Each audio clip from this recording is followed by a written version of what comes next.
What's the story, Morning Glory? What's the word, Hummingbird? Thank you so much for clicking on my channel and for joining me for this review of Unexpected Season 5, Episode 6, Take That, Mom. So we start off with Tiara, Tyra, and Taylor. And we start off where we left off in the last episode, where Tiara and Tyra were doing their confessional. And Tiara was talking a lot of crap about Alex. Tara got upset. Tara got up and walked off the set. Tiara started not feeling well. She had to call her doctor or her nurse. They told her that she probably needs to go to the emergency room. She called her mom. Her mom came to pick her up, and they were supposed to be on their way to the emergency room because she was feeling lightheaded. She was feeling dizzy. She felt like she couldn't breathe. So the nurse told her, you need to get to an emergency room because of her low iron and not enough oxygen going to the baby. This could end up being something not good. So her mother is driving her to the emergency room, but on the way to the emergency room, there's car problems, and they don't feel safe using this particular car the rest of the way to the hospital. The hospital is about an hour away, so they don't really feel safe using this car. So they're going to make a detour. They're going to go to Aunt Candace's house. Aunt Candace is the mother of Taylor, I think, and they're going to switch cars there. They're going to take Tyra's car. Tyra is there, and she's going to let them borrow her car. So they get there and they're doing the switching of the stuff, taking stuff out of their car, putting it in Tyra's car. They're getting ready to leave. And the baby, whose baby was it? It was Ella, which is Tiara's little girl, Ella. She wanted to go with them. So she was crying to go with them. And they decided, okay, let's just bring her along. So when they decided to take Ella with them, then Tyra's daughter, Layla, started crying for her cousin, Ella. So she's crying, making a big ruckus, having a huge tantrum. Like I said, I don't think that Tyra is that crazy about being a mom. I don't know what she was doing, but she wasn't dealing with her child. And so Tiara was picking up Layla because she was running around or something. So Tiara picks up Layla and she's telling her that she can't go with them. And she is being stern. And there is, the sound of like discipline in her voice when she's talking to her little niece. And because the little girl was like having a tantrum and she was hitting Tiara and she wanted to go with Ella, but she couldn't go with Ella. Tiara is screaming for her sister Tyra to come get her kid. Tyra is, I don't know what she's doing off in the background. So because of the way that Tiara was talking to little Ella, Tara got upset. And so she goes into her car and she takes her keys and she tells them, you're not taking my car. You're not going to be taking my car. And she said that in her confessional, she said that the reason why she changed her mind about them using her car was because she didn't like how her sister talked to her daughter. I didn't think her sister talked to her daughter in any kind of crazy way. If she would have cussed out the little girl, okay, maybe. But she was just talking to her because, first of all, this is a very stressful situation. Tiara is in almost like a medical emergency. I don't know if it was an actual emergency or not, but she wasn't feeling well. She's concerned about her unborn baby. She needs to get to the hospital just to make sure that she's okay. They're wasting way too much time having to take the detour to begin with. So this is like a very high stress moment. So if she was sounding frazzled, if she did sound impatient with her niece, I feel like she had every right to because she herself was going through a lot. Now, for whatever reason, I don't understand what's going on with Tyra this season, but Tyra's being a little bit like on the difficult side. And I'm being very polite when I say that. She's being a little bit on the difficult side. So instead of trying to like help her sister, help her mom, alleviate some of this stress, she makes it even worse by saying, you're not going to take my car. So they have to take someone else's car. I forgot whose car they used, but they ended up taking someone else's car. And I just couldn't believe that that Tyra was acting like this with her own family.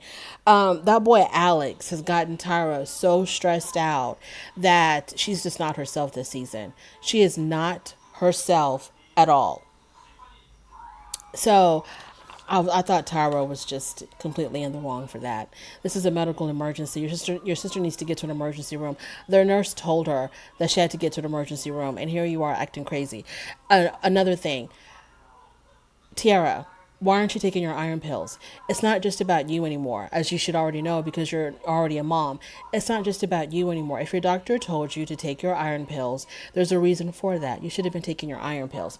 But because she chose not to take her iron pills for whatever reason, I think she said that iron pills made her feel sick or something.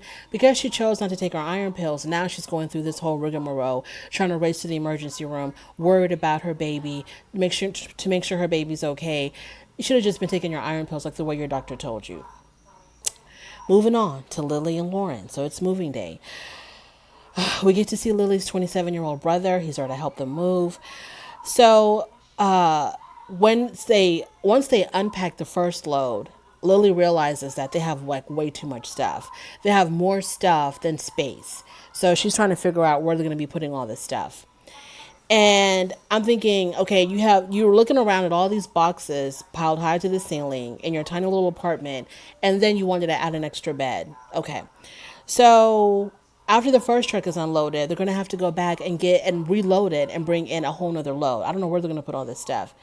So when she looks at her bedroom with the three beds, she looked at it and the beds are all laid out like completely in a row where you have Aaliyah's bed, and then mom and dad's bed, and then the crib. And it looks crazy. It looks insane. It looks awful. And she looks at the way that they set it up and she didn't like it. She said that she had a different layout in mind. I don't know how different of a layout you could have because the room is very small. For a master bedroom, it's a pretty small room. So I don't see how you could have arranged it any other way for it to make it look cute or pleasing to the eye. I just don't know. The room was just too small to have two beds and a crib. But Lily says she's not going to admit that Lawrence was right because his whole point was that we're not going to have enough room to even walk around if we put three beds in there. She didn't want to listen. But now she realized that he was completely 100% right.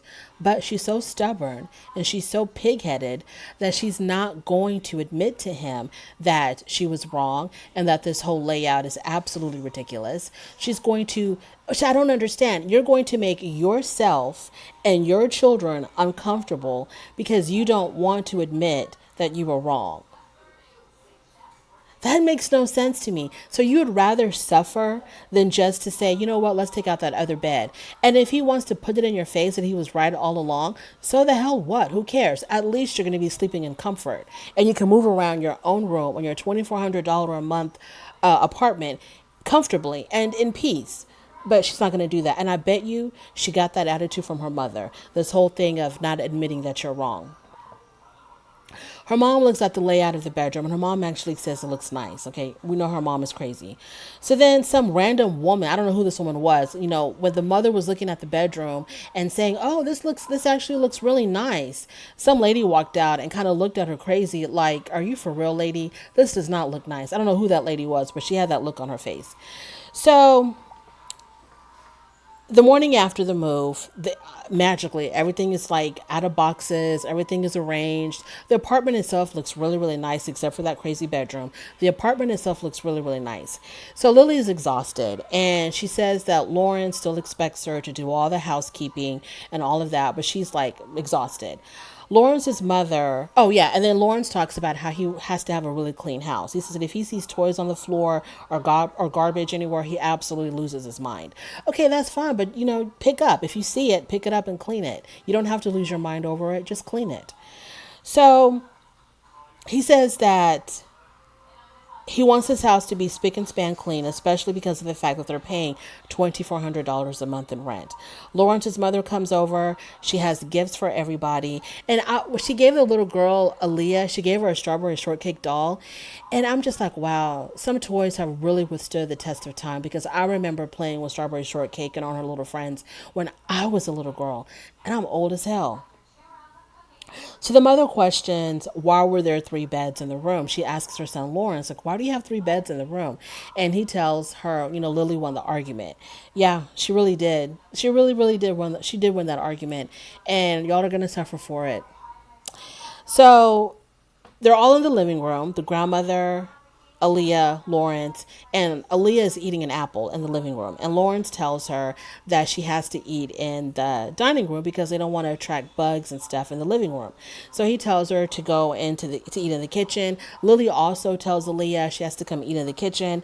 And the little girl was like, no, I guess this is typical, of some 3 year olds to be, that I don't what's the word to not do what they're told, to be that disobedient, I guess.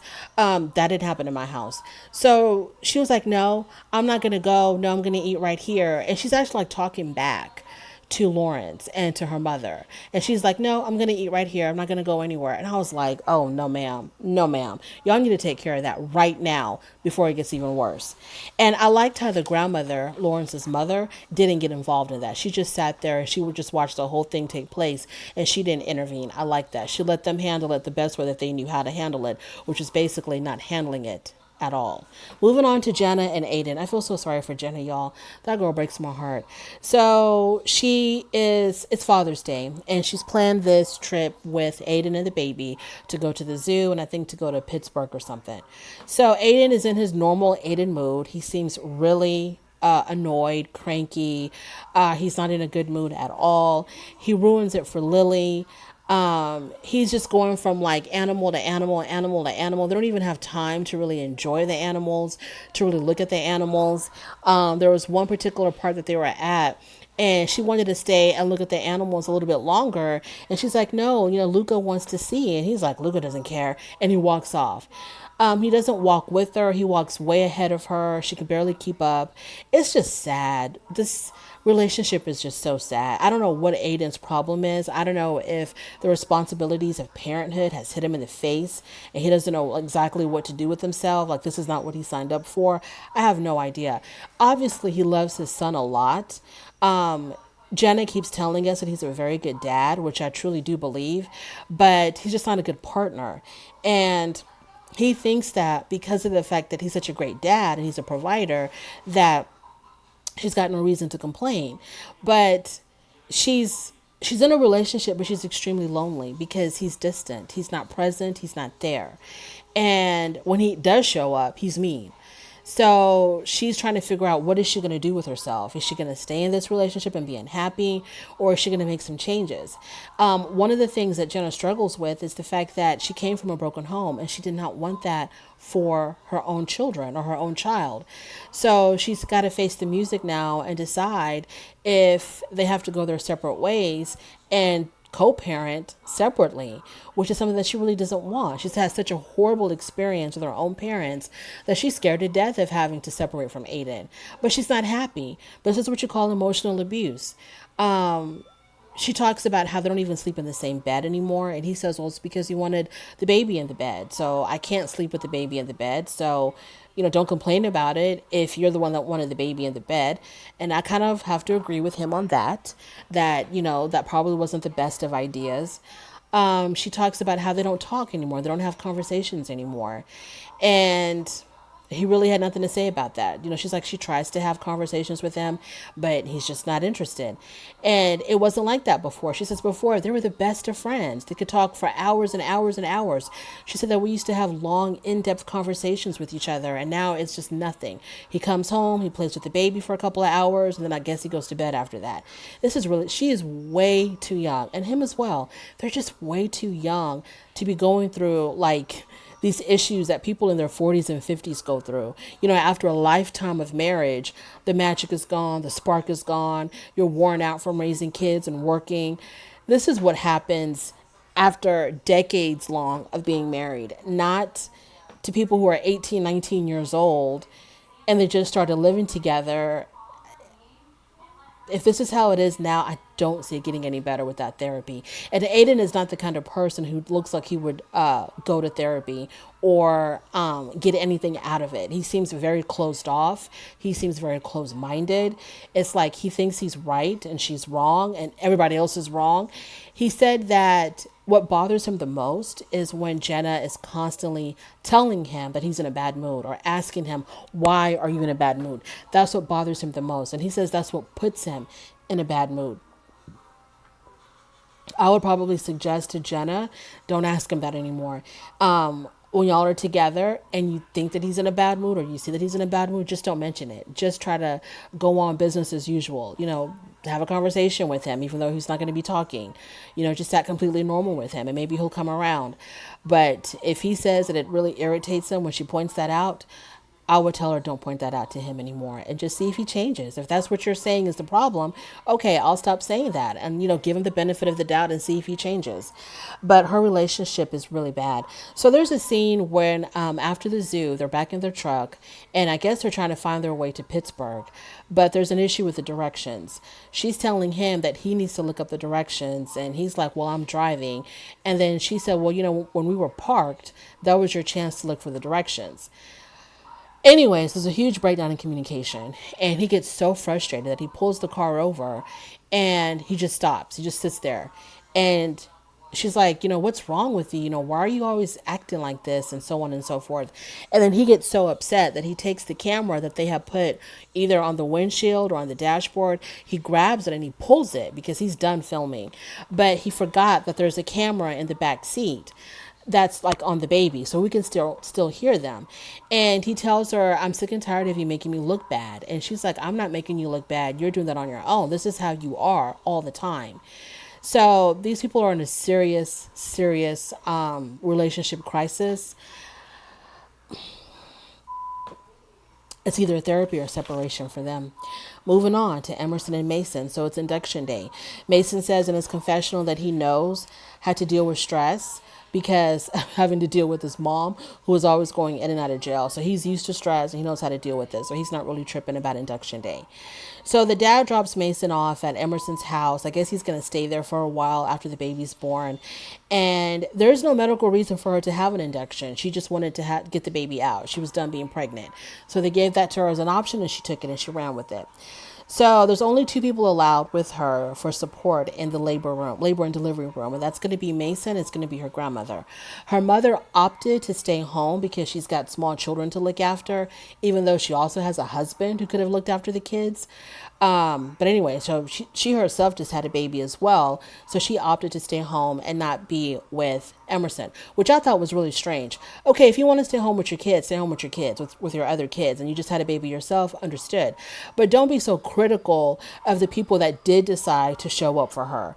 Because she was saying things like, well, if I was there, I wouldn't let this and that happen. If I was there, I would have Emerson's interest as my priority because I don't think Mason or my grandmother, they're not going to have her interest at heart, her best interest at heart. They're not going to say the right things or ask for the right things or really be there for her the way they need to be.